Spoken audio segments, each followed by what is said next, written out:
They say you can feel the exact second your life splits in two. For me, it was 7:43 p.m. in the middle of a Tuesday when I opened the wrong message. It was a simple ping on my phone. My wife, Emily, had left her laptop on the kitchen counter, open to her messages. I didn't mean to snoop. I was reaching for my coffee when the screen lit up with a name I didn't recognize. Can't wait until he's gone again. Same time tomorrow? At first I thought it was a joke, but then I scrolled. There were weeks of messages, jokes about my long work trips, comments about our bed, pictures. My stomach turned so violently I nearly dropped the phone. I didn't confront her immediately. That night I barely spoke, my mind replaying every moment over the past year. The unexplained errands, the late night planning meetings for the community center. I'd been gone for work a lot, but I thought our marriage was solid. I thought wrong. The next day, I made an excuse to leave work early and drove home. Her car was in the driveway. Next to it, a black pickup I didn't recognize.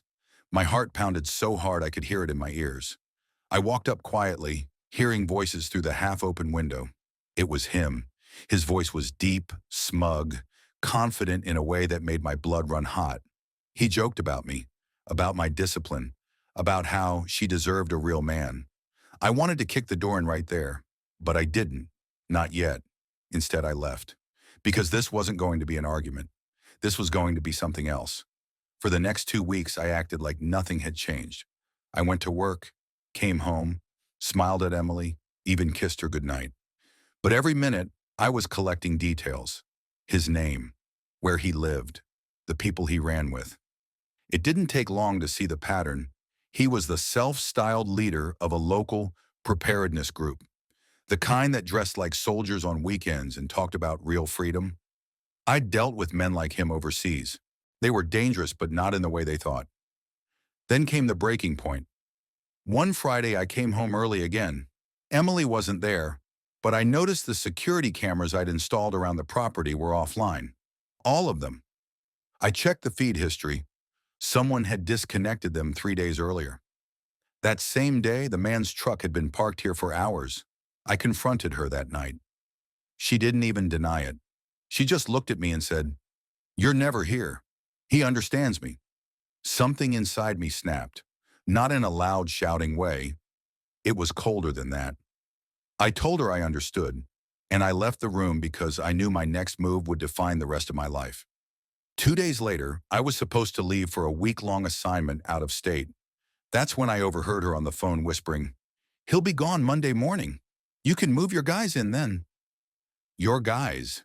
That was the moment I knew this wasn't just betrayal. It was an invasion. She was opening my home to people I wouldn't trust within a mile of my family, and I wasn't going to let it happen. I didn't leave on Monday. Instead, I parked my car half a mile down the road before dawn and watched my own driveway through binoculars. At 8:12 a.m., his truck rolled up, followed by two more vehicles. Men climbed out, all of them armed. They laughed as they walked toward my front door, carrying gear. That's when the fear drained away. All that was left was focus. They thought I was gone. They thought the house was theirs now. They had no idea I was already inside. I was in the upstairs hallway, crouched just inside the guest room doorway, when I heard the front lock click. They didn't even bother knocking. My wife's voice carried from the living room, soft and eager. "It's clear, he's gone." Boots thudded against the hardwood. Heavy, confident steps. The man's voice, lower now, barked short orders to the others. Two moved toward the kitchen, another upstairs, my upstairs. I stayed still, counting his steps until he reached the top of the stairs. He was younger than I expected, maybe mid-30s, but his eyes had the same careless arrogance I'd seen on too many faces in too many hostile zones. He scanned the hall like he owned it. I didn't give him time to adjust. My hand shot out, yanking him off balance. His head hit the wall with a dull thud before I shoved him into the guest room and shut the door behind us.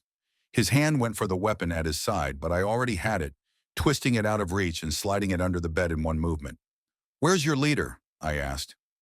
My voice was low, calm. He tried to grin. "Downstairs with your wife." That was all I needed. I locked him in the room. He banged on the door, shouting for help, but the others were too busy laughing downstairs to notice. I moved silently to the top of the staircase. Below, my wife stood by the kitchen counter, smiling like she'd been waiting for this moment. Across from her, he leaned casually against the counter, a rifle slung over his shoulder, talking about how they'd set up shop here. Two more men were hauling boxes in from outside. Gear, ammo, who knows what else. The sight of it, my home, my wife, and these men talking like I was already a ghost, burned hotter than anything I'd felt in my life. But I didn't rush. I waited until they were all inside, until the last box hit the floor. Then I stepped into the open. His smile vanished. "You're supposed to be gone?" I said. "Yeah, I've been hearing that a lot." The two carrying boxes froze. Their eyes darted to him, then to me. I saw their hands twitch toward their weapons. "You move for it," I said evenly, "and you won't finish the motion." They stopped. The leader's jaw tightened. "You've got no idea what you're doing, man. We're not here to hurt you." I laughed once, sharp. "You brought guns, cut my security, and walked into my home while I was out of town. I know exactly what you're here for." His smirk returned, but it was thinner now. "She invited us. This is her house, too." That was when I turned my head just enough to look at Emily. "Last chance. You tell them to leave." She didn't answer. She didn't even look ashamed. "They're staying." And there it was, the final line between us, drawn in permanent ink. I nodded slowly. "Then you're making a choice you can't undo." Before he could respond, I stepped forward, closing the space. My shoulder slammed into his chest, driving him back into the counter. His rifle clattered to the floor. One of the others lunged, but I caught him by the wrist, spun, and sent him stumbling into the wall. The third froze, unsure if he wanted to be the hero or the survivor. "Out," I said to him, pointing toward the door. He didn't argue. The leader straightened, breathing hard. "This isn't over." "You're right," I said. "It's just starting." I stepped aside, letting him collect his weapon and back toward the door. He never turned his back to me, and that told me everything. He understood now that I wasn't the man he thought I was. When the door shut behind them, Emily stayed by the counter, arms folded. "You can't scare them off forever. They'll be back." "I'm counting on it," I said, because this wasn't going to end with them leaving my driveway. It was going to end when they learned that walking into my home was the biggest mistake of their lives. And when they came back, I'd be ready. The house was quiet after they left, but the quiet didn't feel like safety. It felt like a countdown. I walked back upstairs to the guest room. The guy I'd shoved in there had stopped banging. When I opened the door, he flinched, then tried to look tough. I kept my hands visible. "You're walking out," I said, "but we're doing this clean. Phone on the dresser." He hesitated. Then his phone buzzed in his pocket and made the decision for him. He set it down. The lock screen filled with messages from a group thread, times, maps, a note about bringing more gear. I tapped the side button. The notifications kept rolling. I didn't touch anything else. I angled my own phone, recorded the screen, his face, the time, the messages. No threats, no shoves, just documentation. When I stepped aside, he moved past me without a word. Downstairs, Emily stared at me like I was a stranger. Maybe I was. I pointed to the door. "We're not doing this again. If you want them, go with them. If you want this house to keep standing, you tell them it's over." She said nothing. That answer was enough. After the door shut behind him, I turned the cameras back on, added a hidden uplink, and set every feed to auto-upload off-site. Motion alerts to my phone, audio backup to the cloud, a live mirror to a drive stashed at a friend's office across town. I documented the day, the vehicles, the faces, the boxes, the leader's voice, the way Emily said, "They're staying." I filed a report online for unlawful entry and tampering with security systems. No drama, just facts. At 11:06 p.m., a truck idled at the curb, headlights off. The motion alert pinged. I didn't go outside. I hit the intercom and kept my voice even. "This property is under video surveillance. You are trespassing. Law enforcement has been notified. Turn around." The engine revved. The truck rolled past without stopping. A small test. A warning. The next morning, I met with a lawyer. I laid out the footage, the messages, the timeline. He didn't blink. "You're doing it right," he said. Keep it legal. Paper trail everything. If they step onto your property again, we'll file protective orders and criminal complaints and separate your accounts today. I opened new accounts, moved what I was allowed to move, and sent Emily a message. We're done. I won't stop you from leaving, but no more visitors, ever. She replied 8 minutes later. You'll regret this. That afternoon, I drove to a small cafe 2 miles from our house. I sat where I could see the door and watched the leader walk in with 2 of his people. No weapons visible, no scene. I stood and met them halfway. This ends now, I said. I have your messages, your voices, your faces, your plates. I filed reports. Step near my house again, and you won't be dealing with me. You'll be dealing with a judge. He smiled like we were sharing a joke. You think the law's on your side? She invited us. It's community property. You cut my cameras. You planned to move gear in while I was gone. That's not a visit. That's intent. I slid a simple paper across the table, a printout of the group thread I'd recorded, with times and locations highlighted. His eyes flicked down. The smile thinned. He leaned closer. You're making this bigger than it needs to be. No, I said. You did that when you unlocked my door. I left before he could answer. 2 nights later, I woke to the sound of footsteps in the side yard. No talking, no truck, just 3 dark shapes cutting across the grass toward the back door. I didn't reach for anything but my phone. I hit the panic macro I'd built into the camera app. Floodlights snapped on. Siren. A pre-recorded warning blasted from the porch speakers. You are being filmed in real time. Law enforcement is en route. They froze. 1 bolted. The other 2 stumbled back, trying to stay out of the light. I tracked them with the lens, never opening the door, letting the system do the talking. I called 911 and gave the dispatcher the basics, then stood where the cameras could see me clearly. Empty hands, steady posture, a homeowner making a report. They were gone before the cruiser rolled up. The officer took my statement and watched the footage on my phone. You did the right thing, he said. Keep everything. If they come back, call immediately. The next morning, I submitted the new video with a supplemental report. Then I sent a link to the same footage to the leader's public email and to the 2 numbers that had texted him during the attempt. No threats, just a note. I have a full copy. So do 3 other people. Do not return. Silence for a day. Then the messages started coming in from unknown numbers. Posturing, cheap intimidation, countdowns that meant nothing. I archived everything. I didn't reply. I spent that weekend cleaning the garage, not because it needed cleaning, but because moving kept me from replaying the old life in my head. It also gave me time to think about the only play I hadn't used yet. On Monday, I sent a packet to the county sheriff, the DA, and the school board where 2 of the men worked as after-hours contractors. The packet contained only facts, public records of prior arrests, screenshots of their messages about moving gear, time-stamped stills from my cameras, and a simple statement. These individuals attempted to enter my home at night.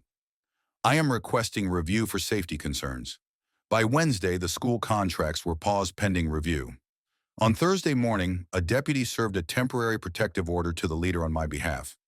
I watched from a distance as he read the paperwork in his driveway, an expression blank. Then he looked up and scanned the street like he could smell me. At noon, I got a text from an unknown number. You just declared war. I typed and deleted 3 responses before settling on the only one I could live with. Stay away from my home. Stay away from my family. Follow the order. 3 dots flickered. Then, see you soon. I forwarded that, too, to the deputy's email with the case number in the subject line. That night, Emily packed a bag and left without a word. I didn't stop her. Watching the taillights fade, I felt something I hadn't allowed myself since the first message pinged. Grief for the life I thought I had. I let it come. Then I locked the door and checked the camera feeds one more time. At 2:03 a.m., a car rolled to a stop across the street. The driver didn't get out. He just sat there, engine idling, lights off. I hit record and waited. This time, I wasn't counting down to an explosion. I was counting down to a courtroom. And if they forced me into another kind of fight, it wouldn't be because I went looking for it. It would be because I ran out of lines left to give. He idled at the curb 3 nights in a row, lights off, engine humming. On the 4th, I stopped pretending I could sleep and made it his last. At 1:58 a.m., I set my phone on the windowsill, camera rolling, and called the non-emergency line. Same car, same spot, I said. Protective order on file, plate number ready. I read it out. The dispatcher didn't sound surprised. Patterns make cases. While I waited, I turned on the porch floodlights. The car's interior lit up like a stage. He brought a hand to his face and looked straight at the house. I didn't move. I wanted the footage clear. Distance, timestamp, the way he lingered. The cruiser arrived quietly, 2 blocks down, then coasted in with headlights on. The driver tried to pull away, but the cruiser boxed him in. The officer spoke to him for a minute, then walked to my porch and asked for my name. I gave it, pointed to the camera, offered the video, and stayed measured. No speeches, no threats, just the order and the facts. He left with a citation and a warning. I filed the addendum before the cruiser's taillights faded. Paper matters when the story gets retold. By morning, a different kind of engine started up. Anonymous accounts posted about me on neighborhood forums. Claims that I was hostile, unstable, dangerous to the community. Half of them used phrases I'd seen in his text threads. They wanted isolation more than confrontation. That was fine. Isolation cuts both ways. I responded with one post, a link to the public docket showing the protective order, the police report numbers, and a short line. Please contact the sheriff's office for confirmation. Then I logged off and let documentation do what arguing never does. Emily texted that afternoon, "You're ruining people's lives." I stared at the screen for a long time before answering. They tried to move into our home while I was out of town. They came back at night. I'm protecting mine with lawful steps. You chose yours. No reply. I met my lawyer again. He skimmed the updates, eyebrows barely moving. Good. Keep stacking clean events. Next is the hearing to extend the order. At the hearing, his side showed up with theatrics. I showed up with timestamps. The judge didn't need speeches. The video of the curbside vigil did the talking. Order extended 12 months. Broader radius. Workplace included. The leader glared at me like I'd stolen a trophy. I didn't look back. The only eyes that mattered were on the bench. 2 days later, the drone came. I heard the buzz over the backyard, a mosquito with a camera. It hovered near the second-floor windows, drifted to the side gate, dipped low like it was shopping for angles. I hit the auto record macro again. The system tracked and logged.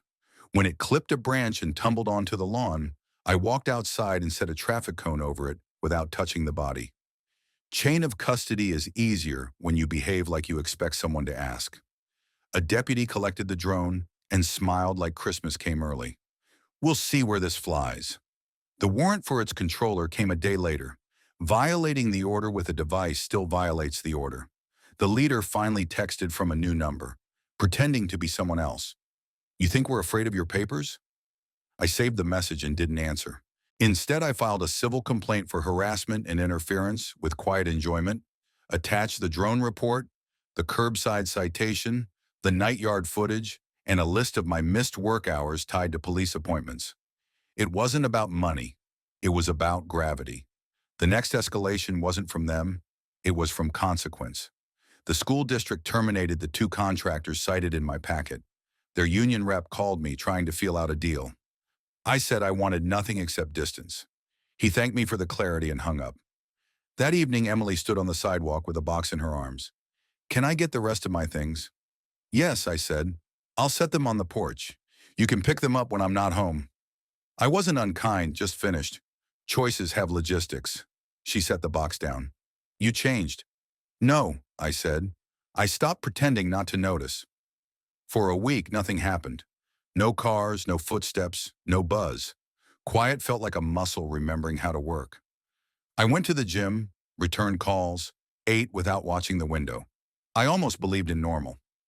On day 8, the leader violated the order in the most predictable way possible.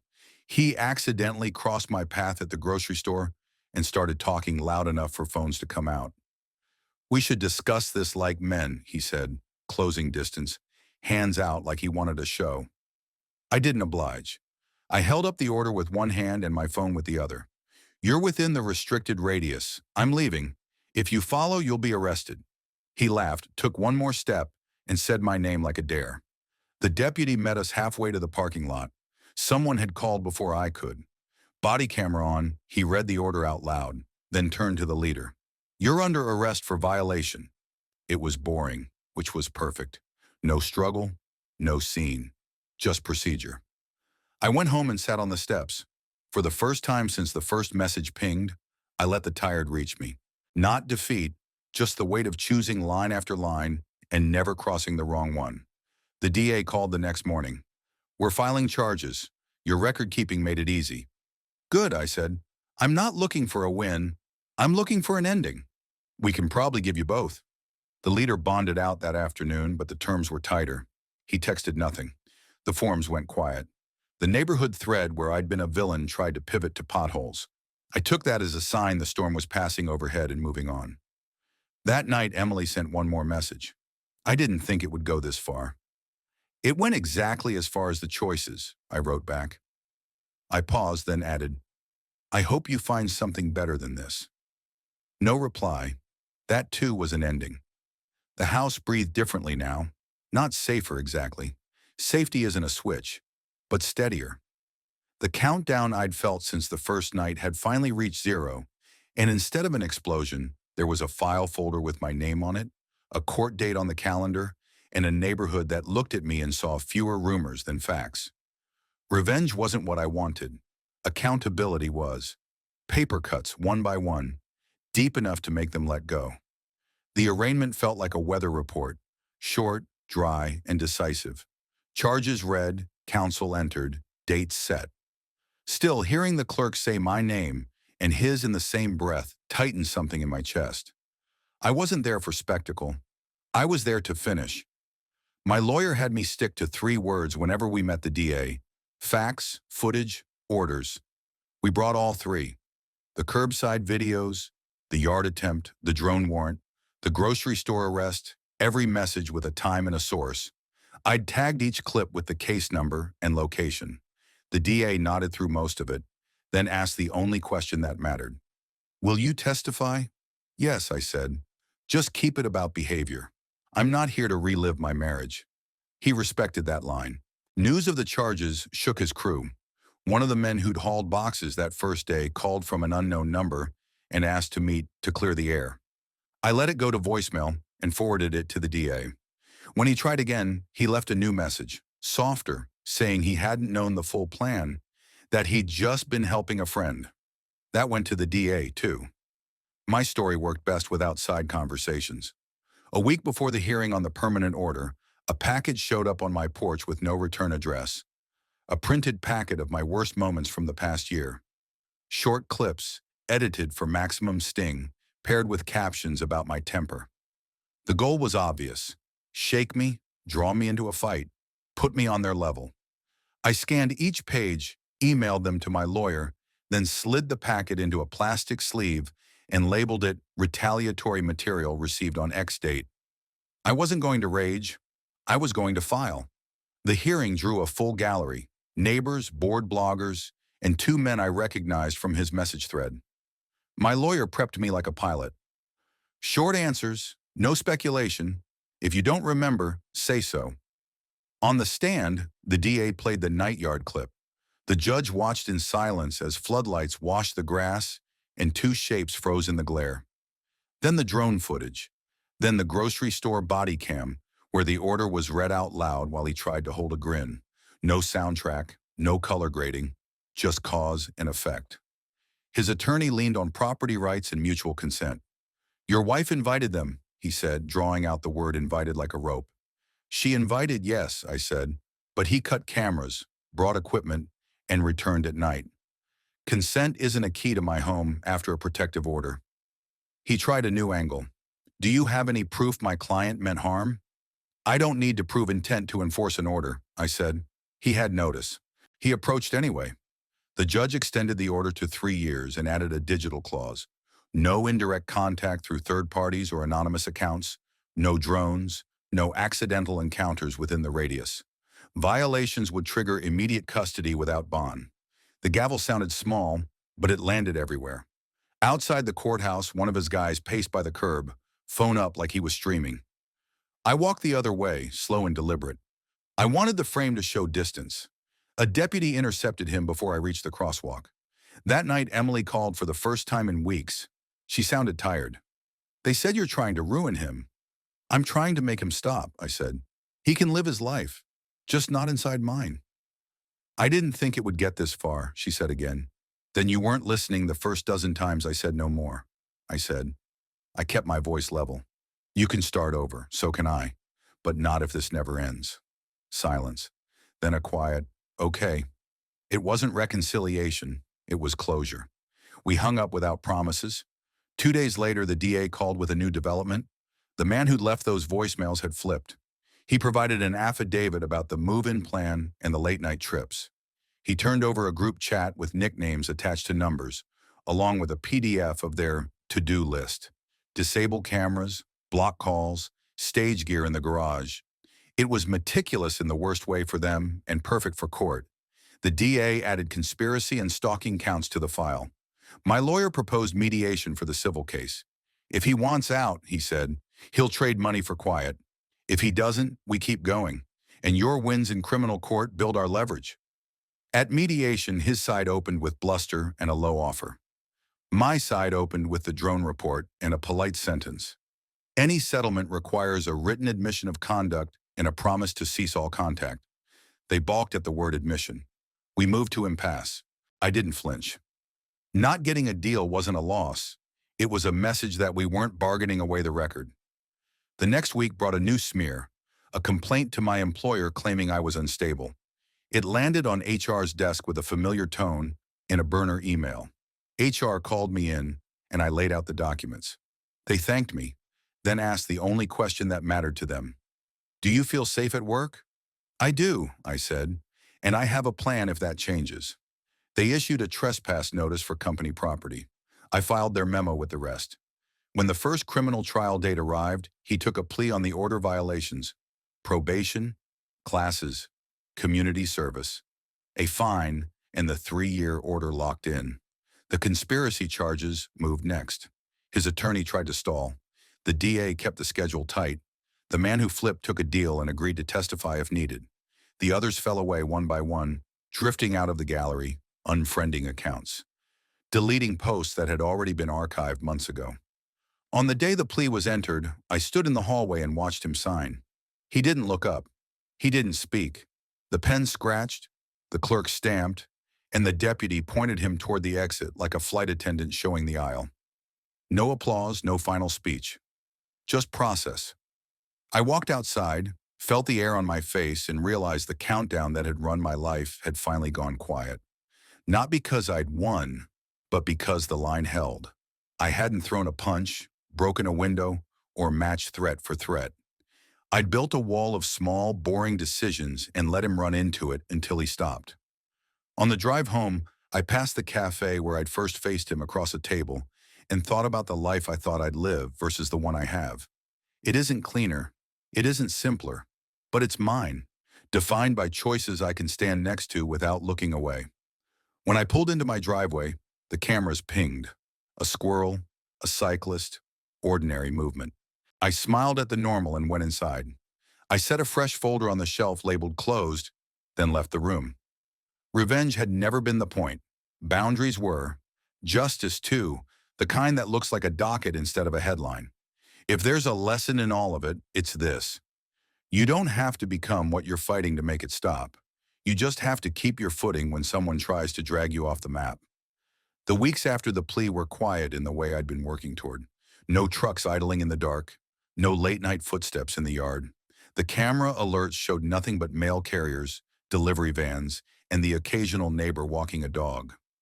Normal looked strange at first, but I didn't push it away.